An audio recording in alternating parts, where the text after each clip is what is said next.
다 같이 합독을 하도록 하겠습니다.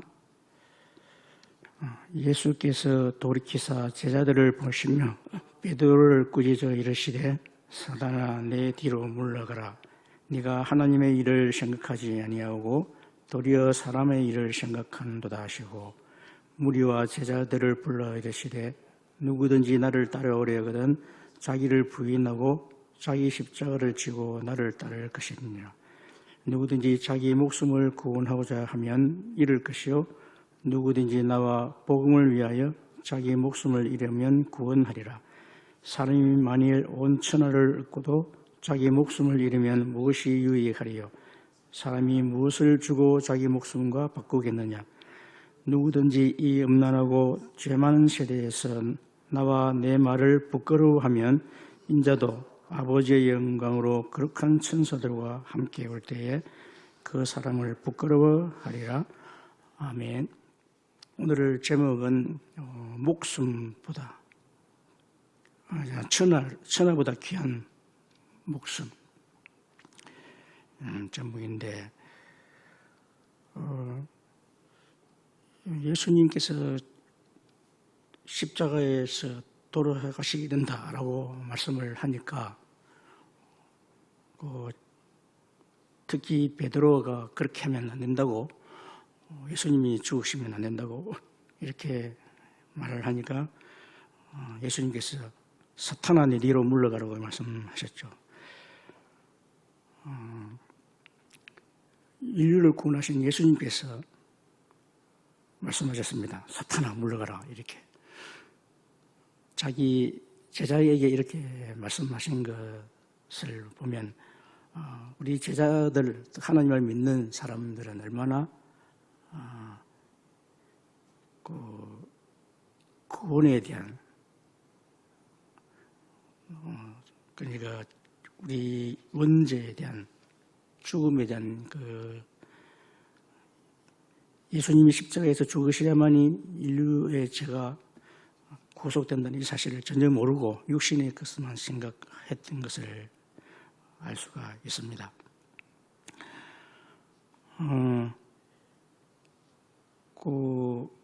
있죠. 예수님이 자기도 십자가에 죽으시고 또 제자들에게도 나를 따라오려거든 자기 십자가를 지고 또 따라오시라고 말씀하셨죠.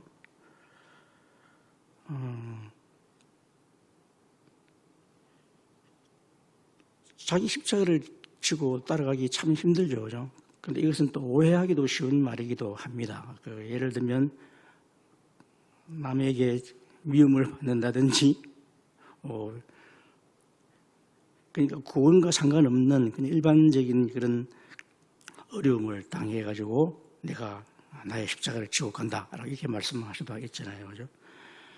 그런데 사실 여기에 이 자기를 부인한다는 이 말씀은 어떨까요?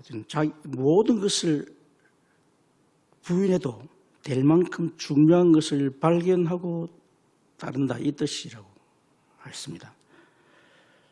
자기를 부인한다는 말은 그러니까 모든 것을 다 부인해도 될 만큼 중요한 것을 발견했다. 그렇게 되는 사람만이 자기 십자가를 지고 주님을 따를 수 있다 이 뜻이겠죠. 그래서 오늘 우리 본문 말씀을 통해서 정말 생명을 건 개인적인 미션을 붙잡아야 되겠습니다. 우리가 목사님이 이런 말씀을 하셨어요. 휠체어를 타고 있는 분에게 힘들죠? 불편하죠? 이렇게 말씀하시면서 미션을 붙잡아라 했죠. 그러니까 몸이 불편해서 걸어가지도 못하고 불편하지만 그러나 그분에게 정말 필요한 것은 자기의 미션을 붙잡으라는 겁니다. 그러니까 몸이 불편해서 전혀 이동하지 못하고 힘들고 남의 도움 없이는 살 수 없는 사람은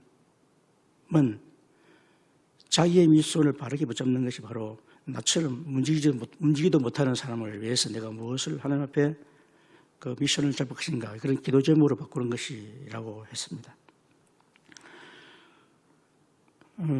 그 헬렌 켈리를 좀 말씀하셨죠, 목사님께서.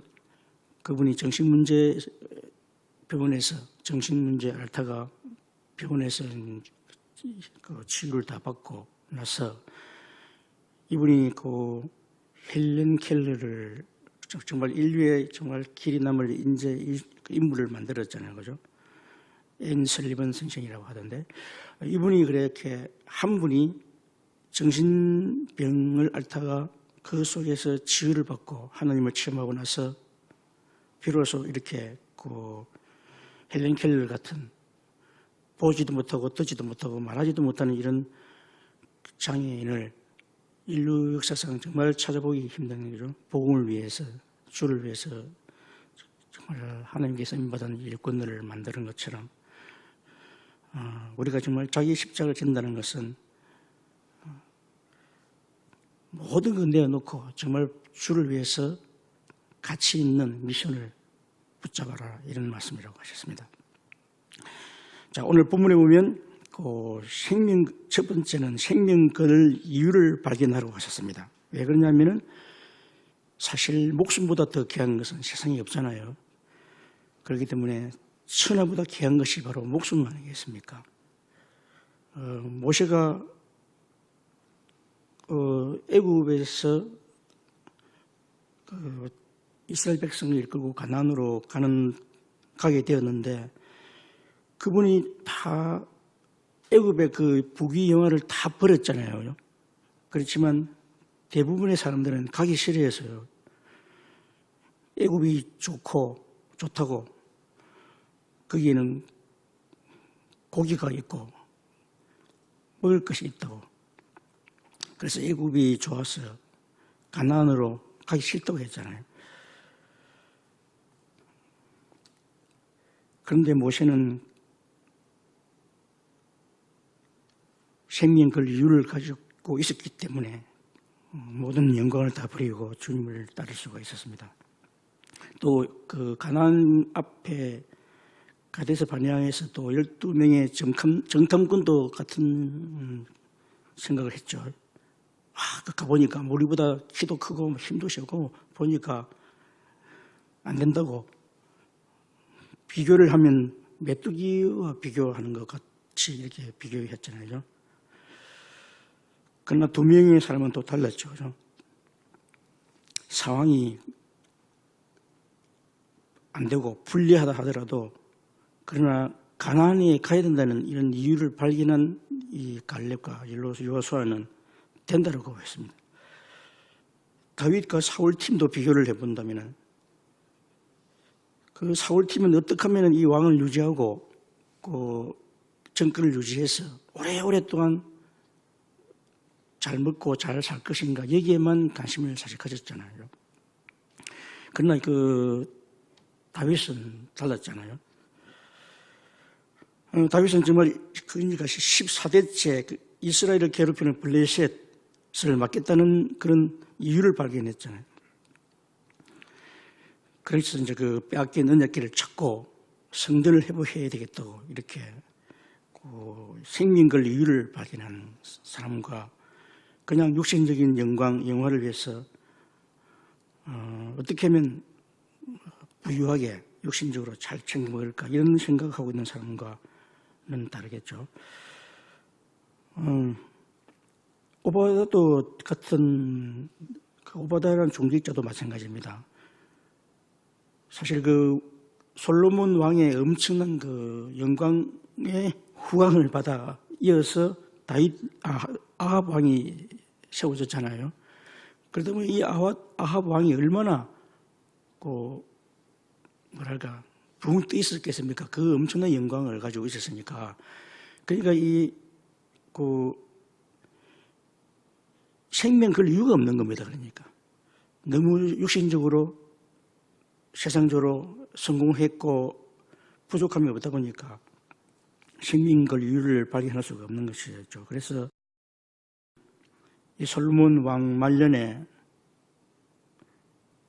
예루살렘 온 산에 우상 신전이 완전히 가득 찼다고 했잖아요. 그러니까 1000명의 후궁들이 그 솔로몬을 만나보려고 하면 밥 한 끼 먹는다 해도 3년 걸린다고 말씀하셨잖아요. 그러니 이 사람들이 자기가 섬기던 옛날에 섬기던 그 신전을 운상을 섬기게 해달라고 그러니까 솔로몬이 이렇게 허락을 했잖아요. 그래서 나라가 참 망조가 들기 시작했는데 그런데 이 시대에 그런 상황에서 오바댜가 목숨을 걸고 이유를 발견한 오바댜는 제자를 숨겨놓고 선지자를 살고 있었잖아요. 그래서 우리가 정말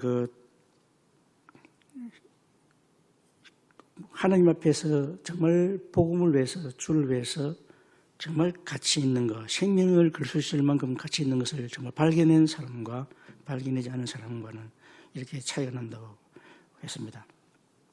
그래서 우리는 다 생명 걸 가치를 발견해야 될 것입니다. 두 번째는 생명을 건 방법을 찾으려고 했습니다. 이스라엘 백성들이 이제 애굽으로 나와서 해방되어 가나안으로 가는 중에 하나님께서 성막을 지으라고 했잖아요, 그죠? 그리고 성전을 지을 준비를 하라고 다윗에게 언약도 준비를 하라고 했고,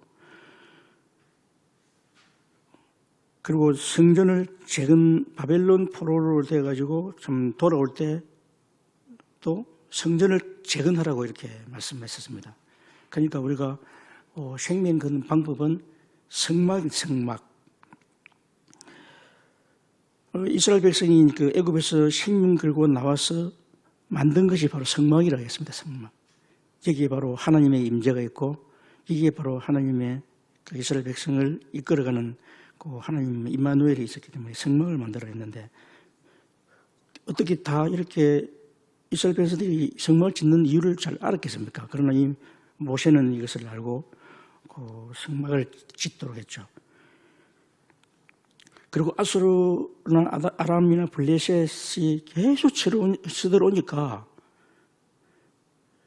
그 속에서 이제 이 하나님은 성전을 준비하라고 말씀하셨죠. 우리가 이렇게 어려움을 당하고 세상이 지금 흑암 가운데 있는 것은 성전이 바로 서 있지 못했기 때문이라고 말씀했습니다. 바벨론인에 포로돼가지고 이스라엘 백성이 이제 이스라엘을 돌아올 때에 하나님께서 가장 먼저 시킨 것은 성전을 재건하라고 말씀하셨잖아요. 그런데 잘 생각해 보면 포로돼가지고 이제 돌아가는데 우리 집부터 고치고 또 안정이 되고 나면 하나님께 예배드리고 찬양 드려야 되는데 하나님은 성전부터 우리가 집을 할 처소보다는 성전을 재건하라고 이렇게 말씀하셨습니다. 자, 그래서 이 사실을 볼 때 우리는 하나님의 음성을 들어야 될 필요가 있다고 생각합니다. 그러니까 영적 싸움 하려면은 영적 싸움하는 방법이 바로 성전에 있다는 겁니다. 출애굽할 때 9가지 재앙이 애굽 왕에게 임했지만 보내지 않았잖아요, 그죠? 그러나 피 바른 날 애굽 왕이 항복하고 무조건 나가라고 이렇게 말한 것처럼 정말 우리의 영적 싸움, 우리가 당하는 여러 가지 이스라엘 백성들이 그렇게 어려움 당한 포로 생활할 때에 성전 건축이 방법이기 때문에 하나님께서 이렇게 말씀하셨습니다. 지금 우리 하나교회도 RUTC 놓고 기도하고 있는데 정말 렘넌트들이 미래에 살릴 어떤 체험을 할 수 있는 그런 교회가 없거든, 사실은.